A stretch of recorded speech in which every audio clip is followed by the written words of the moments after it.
Bonjour à tous, aujourd'hui on va commencer avec vous toute une série autour des contes et légendes et je vais commencer par un conte que j'affectionne particulièrement, que je trouve vraiment adorable et qui a plusieurs versions en fait. C'est La grotte des Corrigans au Pouliguen. Donc il faut savoir que le Pouliguen en fait c'est une commune juste en dessous de Guérande en Loire-Atlantique, donc dans le 44. Alors je vois tout de suite le grand débat. Oui, sur la présentation j'ai mis Bretagne parce que pour moi en fait ça fait partie de tous les contes populaires bretons en fait, même si c'est dans le 44. Donc je ne vais pas lancer le débat, mais je le clôt tout de suite. C'est un conte qui se base sur l'existence d'une grotte. Pour vous parler un peu plus de cette grotte, il s'agit donc d'une grotte située au Pouliguen, donc juste en dessous de Guérande, et on peut y accéder par la plage parce qu'elle a deux issues en fait, un trou qui donne sur la plage et un autre trou béant qui donne sur la mer. Et donc c'est ce trou là en fait qui créerait le côté magique, si vous voulez. Et donc on peut y accéder par le trou qui donne sur la plage. Par contre à marée haute en fait elle est pratiquement inaccessible en fait parce que la marée monte plutôt bien. Et donc toute la surface est recouverte par la mer. Elle fait à peu près 10 mètres de long, ça en fait la deuxième plus longue grotte de l'Atlantique. Et il faut savoir qu'il y a une petite légende urbaine qui dit qu'elle mènerait jusqu'à Guérande. Sauf qu'il y a plus de... Enfin, c'est plus loin, Guérande. Et on peut vraiment y aller du coup, c'est un site visible. Et j'y suis allée quand j'étais petite, c'est sympa.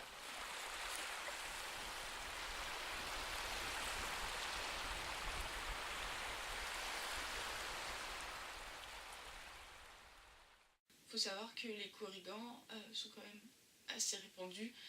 En Bretagne, il y a quand même beaucoup de légendes avec eux. Mais ils sont pas toujours appelés les Corrigans dans toute la Bretagne. En fait, ils ont plusieurs petits noms, mais c'est ce qu'on peut considérer comme le petit peuple. Donc c'est comme des petits lutins. En fait, c'est des esprits un peu farceurs qui aiment beaucoup se jouer des hommes. Nains bretons.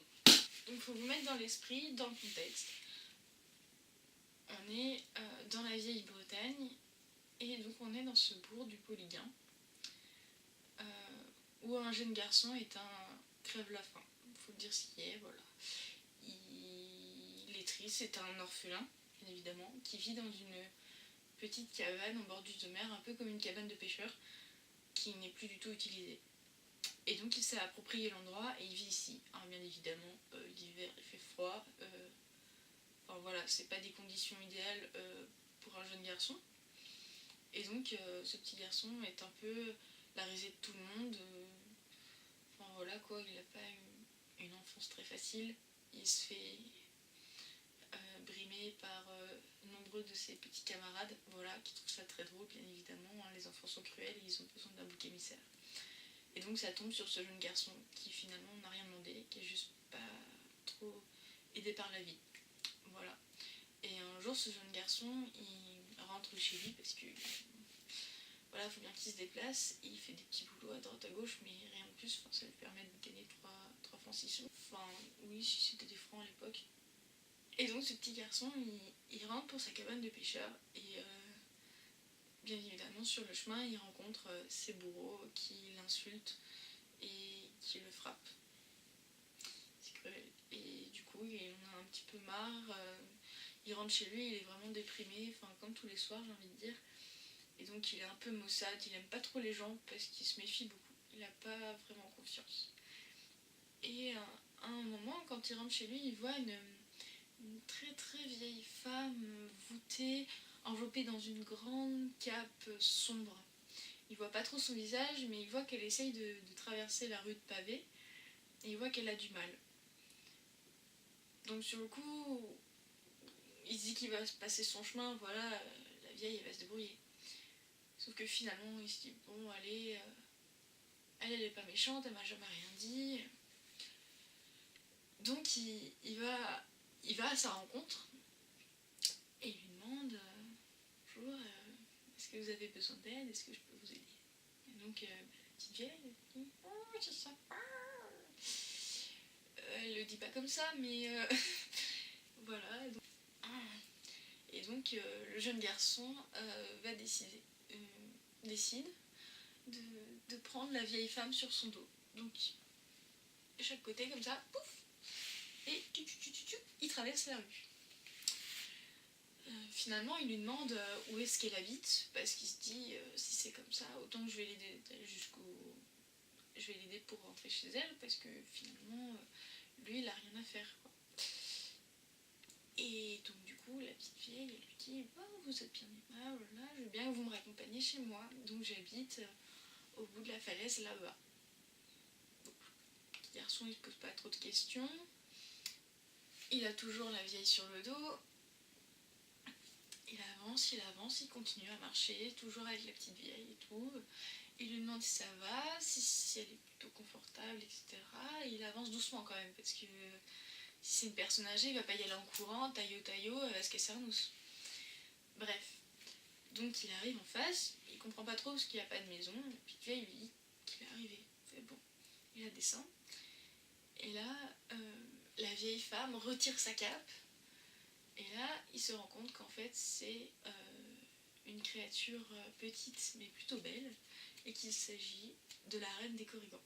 Du coup, elle se présente à lui en lui disant bien entendu qu'elle est la reine des Corrigans, et que comme il l'a aidée par sa gentillesse, il a le droit de venir ici au début de la nuit,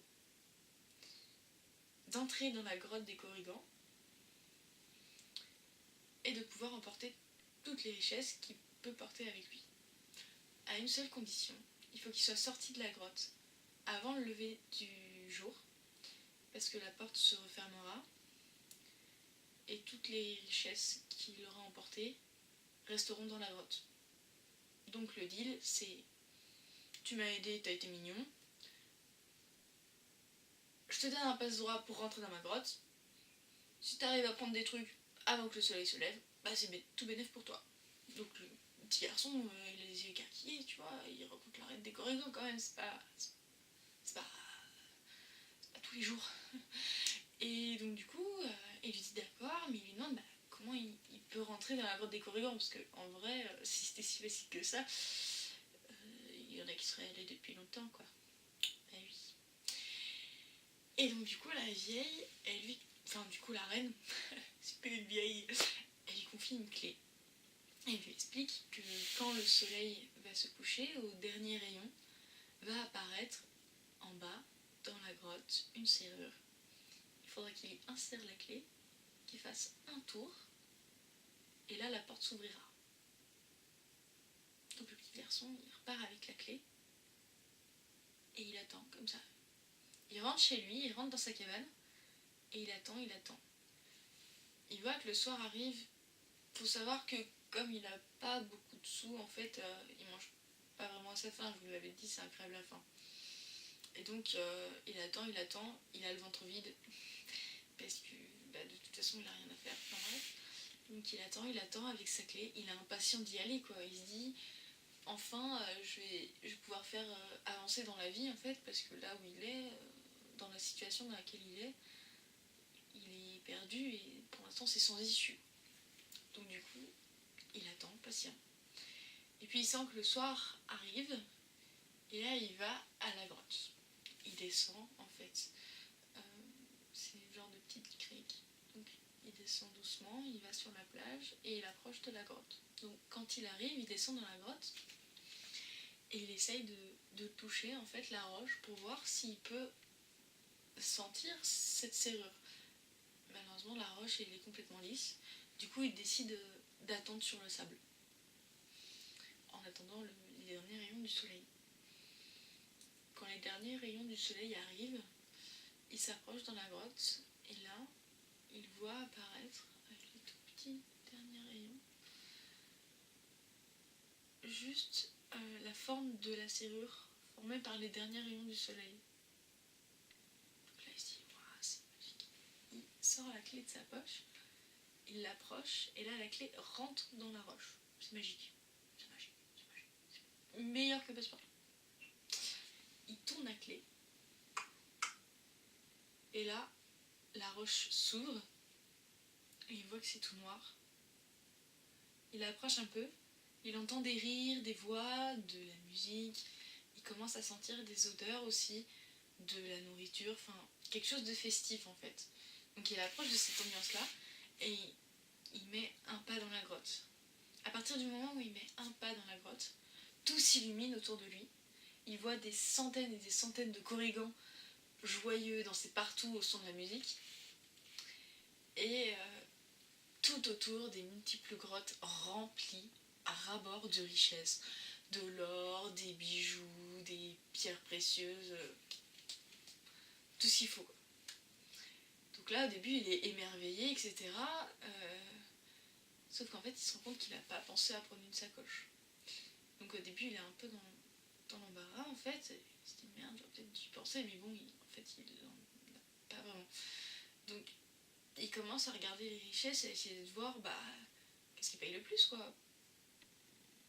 Pour l'emporter, que ce soit plus facile. Et puis, sur le côté, il voit des enfants korrigans, du coup, qui sont encore plus petits que les nains. Parce que si les korrigans, c'est des nains, leurs enfants, ils sont encore plus petits. Ah oui, c'est vraiment des petits korrigans, du coup. Vraiment petits. Et donc, du coup, il voit ces enfants korrigans qui lui tournent autour, qui chantent, etc. Et ils lui disent, ouais, viens jouer avec nous et tout. Et lui, en fait, comme il a jamais vraiment eu d'amis, il regarde les richesses et il se dit, wow, allez. Et il joue avec eux, il joue avec les korrigans. Donc tous les jeux possibles et imaginables, des toupies, des osselets. Oui, parce que ça peut pas être des Pokémon, hein, désolé, mais faut se remettre dans l'époque.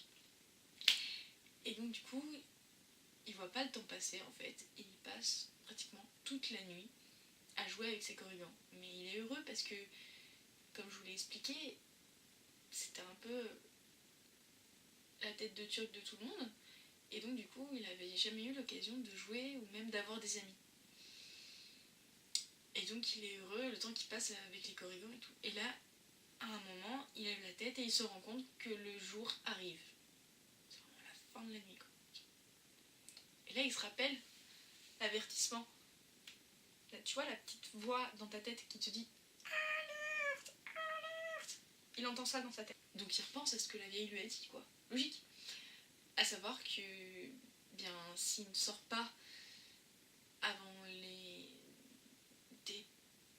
tout premiers rayons du soleil, il va se faire avoir et tout ce qu'il aura emporté, toutes les richesses qu'il aura pu prendre, elles resteront au Corrigan.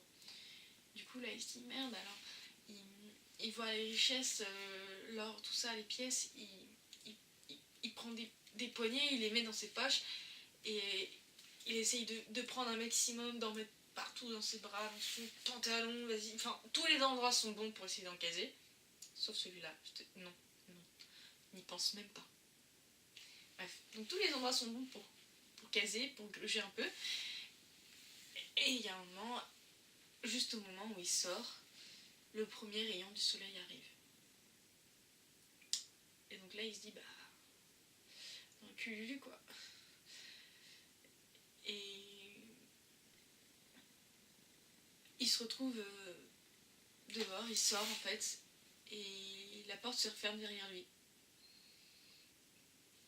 Les korrigans ont disparu, le bruit, la musique, tout a disparu, les senteurs aussi, tout ça. Juste le bruit de la mer sur la plage et ces premiers rayons du soleil qui arrivent. Soudain, il voit apparaître la reine des korrigans à côté de lui. Elle lui dit écoute, tu n'as pas réussi ton pari, à savoir que tu es sorti après les premiers rayons du soleil, donc toutes les richesses que tu as sur toi, tu ne pourras pas les emporter. Et là, il sent tout ce qu'il avait dans ses poches disparaître. Tout. Tout. Même la petite piécette, elle s'en va. Tout disparaît d'un coup. Alors du coup, le petit garçon, tu vois, il se sent mal, il se dit merde quoi, il n'y avait que cette consigne là, j'aurais pu.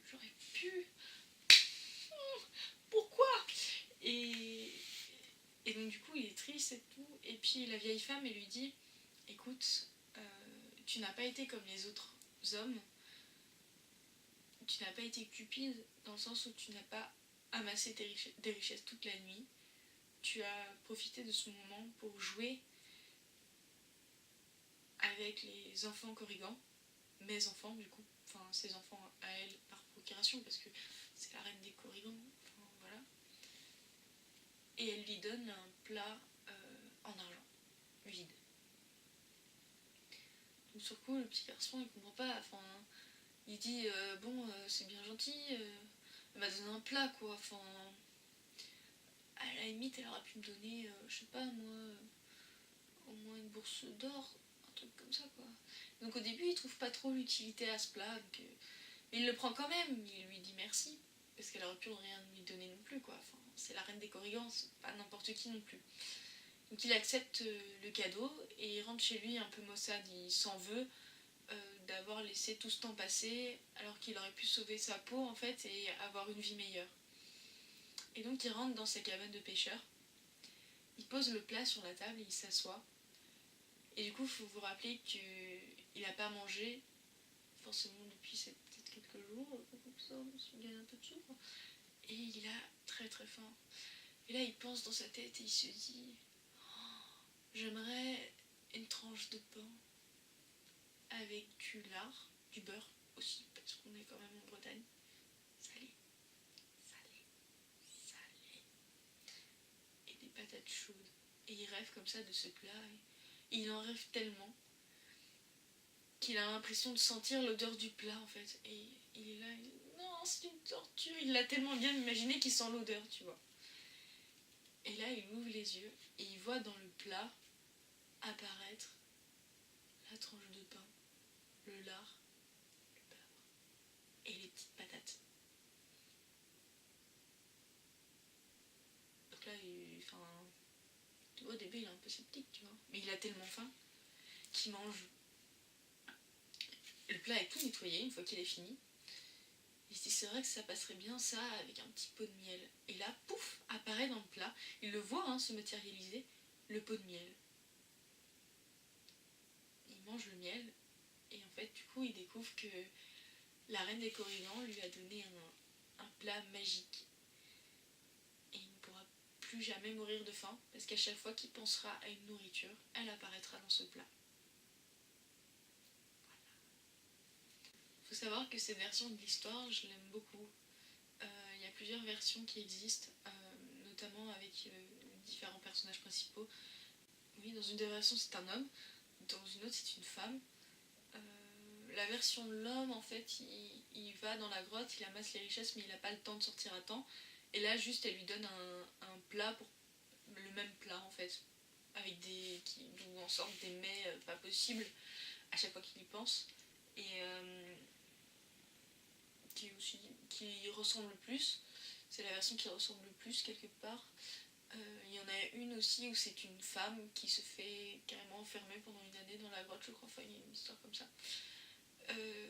Mais je trouve que celle-là est plus intéressante parce que déjà on a le point de vue d'un enfant qui est totalement différent et en plus il y a cette notion de bonheur, c'est-à-dire qu'en fait il n'a pas cherché la cupidité finalement, il a su profiter de l'instant et du bonheur de l'instant, à savoir de pouvoir jouer en fait avec